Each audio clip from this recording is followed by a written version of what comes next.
សួស្តីអ្នកនរគ្នាក្នុងវីដេអូនេះខ្ញុំនឹងបង្ហាញអ្នកនរគ្នាទៅលើការធ្វើលេខដែលមាន load បែបនេះនៅក្នុងកម្មវិធី Adobe After Effects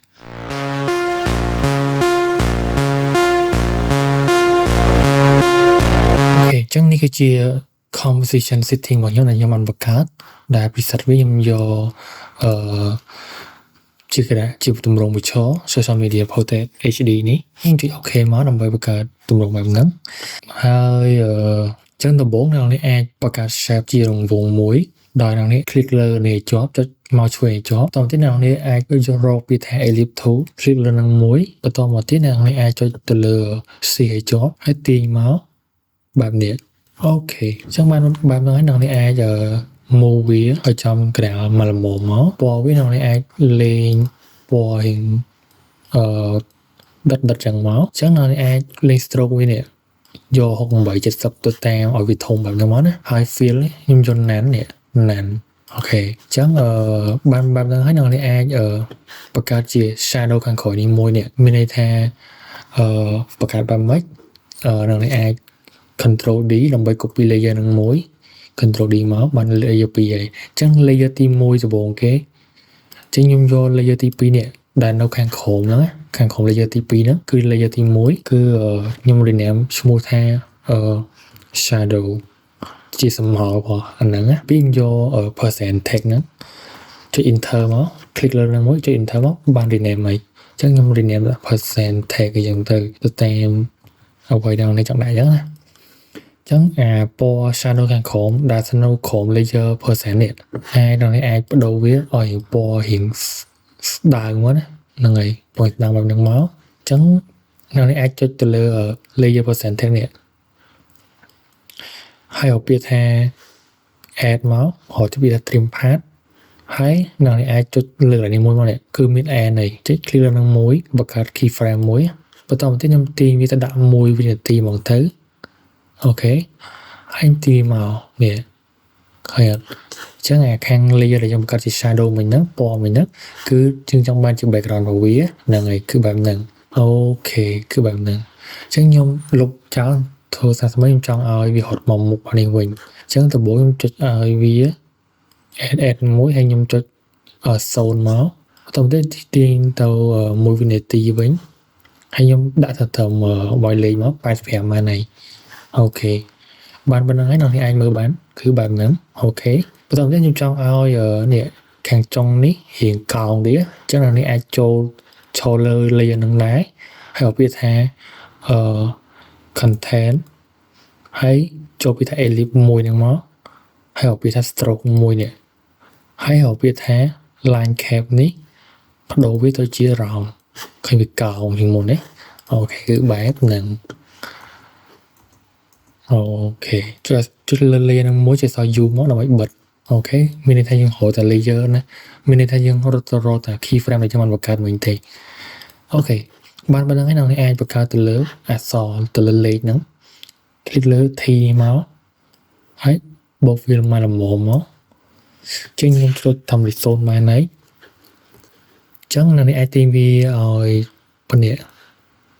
ឲ្យវែងទីមកយើងចង់ពោលលេខតែវាលោតកាន់តែវែងវាកាន់តែឃើញនឹងម្លុកហ្នឹងឯងថតអញ្ចឹងដំបូងវាអាចលេខហ្នឹងអាចនឹងរត់មកខាងគៀននេះអញ្ចឹងអ្នកអាចចុច anchor point របស់យើងហ្នឹងទាញវាមិនចំកណ្ដាលហ្នឹងមកហើយជាអសត T វិញមកនេះហើយវាយលេខសាថ្មីអញ្ចឹងពេលខ្លះលេខហ្នឹងអាចនឹងរត់មកគៀននេះអញ្ចឹងអ្នកអាចចូលកន្លែង paragraph នេះមកហើយចុចលើកណ្ដាលនេះមកវារត់មកកណ្ដាលហើយអត់អញ្ចឹងអាកន្លែងនេះអ្នកត្រូវទាញឲ្យវែងមកអាចបន្ថយទៅលើទំហំរបស់យើងឲ្យទូចជាងបន្តិចទៅឬក៏ធំមកល្មមដែលអ្នកចង់បានអូខេទាញមកកណ្ដាលមកអូខេជាការស្រេចបានប៉ុណ្្នឹងហើយអ្នកអាចបង្កើតទៅលើ add បន្ថែមទៅលើ slider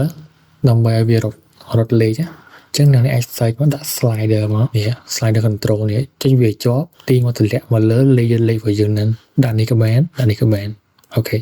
បានប៉ុណ្្នឹងហើយវានឹងលុតមកខាងនេះអញ្ចឹងអ្នកនេះអាច click លើលេខមិញហ្នឹងមកដាក់ layer លេខហ្នឹងមកបន្តមកទៀតអ្នកនេះអាចចូលកន្លែង text នេះចុច Alt ឲ្យជាប់ហើយមកឆ្វេងលើហ្នឹងមកឆ្វេងលើនាឡិកានេះហ្នឹងហើយ click មួយ point យ៉ាហ្នឹងហើយចាំបានប៉ុណ្ណឹងហើយអ្នកនេះអាច click លើនេះមកវា load មកធម្មតាវិញហើយបន្តទៀតអ្នកនេះអាចទាញអានេះអំវងមូលនេះទាញវាចុចវាជាប់ទាញវាមកដាក់លើslider នេះ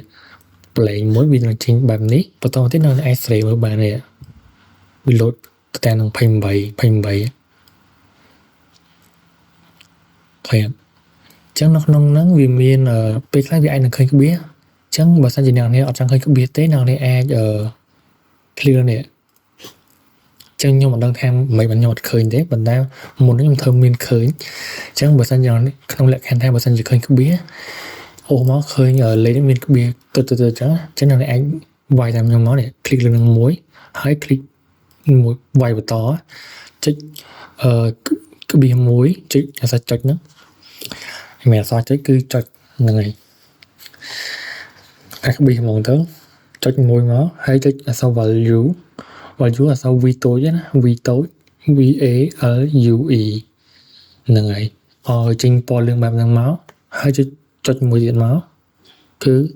អក្សរ T តូច 2 ហើយ F ធំ IX ហ្នឹងហើយ to fix ហើយគឺវាវងចោលមួយមកបែបហ្នឹងបន្តទៀតខ្ញុំចង់ឲ្យអញ្ចឹងពេលដែលនឹងវាយតាមខ្ញុំបែបហ្នឹងហើយវានឹងលេងឃើញក្បៀសហ្នឹងហើយមិនថាអត់តន់ឃើញណាដោយសារខ្ញុំអត់តន់ស្រេអញ្ចឹងវាយតាមខ្ញុំសិនមកហើយមួយទៀតខ្ញុំចង់ឲ្យមានសញ្ញាភាគរយរត់គៀនហ្នឹងណាគឺអ្នកនេះអាចចុចបូកមួយទៀតមកបូកហើយបន្តពីបែបនេះហើយចុចភាគរយមកគឺបែបនេះហើយនេះឃើញបែបហ្នឹងហើយយើង click ខាងក្រៅហ្នឹងមកវានឹងឃើញឲ្យមើលខ្ញុំអាចខ្ញុំអត់តន់បើក keyframe អូបើសិនជានៅនេះនៅតែឃើញសញ្ញាឧទាននេះមានន័យថានេះអាច click លើនឹងម្ដងទៀតវានឹង error ឡើងនេះមួយអញ្ចឹងនៅក្នុងនេះគឺ to fix របស់យើងវាអត់តន់ដំណើរការដោយសារវាចេញពណ៌សនៅឡើយអញ្ចឹងនៅក្នុងនេះខ្វះ ED មួយទៀតហ្នឹងហើយចុចខាងក្រៅលើយើងមកវាបានជាការស្រេចហ្នឹងហើយ complete ED អញ្ចឹងបើក្នុងករណីវាឃើញសញ្ញាបលលឿងបែបមិញហ្នឹងគឺអ្នកនេះអាចទៅកែវិញមកគឺឲ្យចេញតម្រង value បលលឿងបែបនេះ to fix ពណ៌ខៀវហើយនឹងពណ៌បែបហ្នឹងមកវាឲ្យចេញពណ៌អញ្ចឹងមកគឺអូខេហើយហ្នឹងហើយអញ្ចឹងតើធ្វើនេះ value dot to fix នេះបូកមួយចុចនេះវានឹងបាត់ក្បៀសហើយទី2ខ្ញុំចង់បើកបូកទៅលើភាគរយគឺចុចបូកទៅលើភាគរយហ្នឹងមកគឺវានឹងចេញភាគរយហើយអូខេហើយបានប៉ុណ្្នឹងហើយអ្នកនេះអាចបង្កើត keyframe ដូចលើកមុនចឹងមកនេះចឹងខ្ញុំអូមកថាខ្ញុំបិទអស់នេះចឹងខ្ញុំចង់មើលទៅលើ keyframe ដែលខ្ញុំបានដំណើរការទៅលើ percentage របស់យើងវិញចុច U មក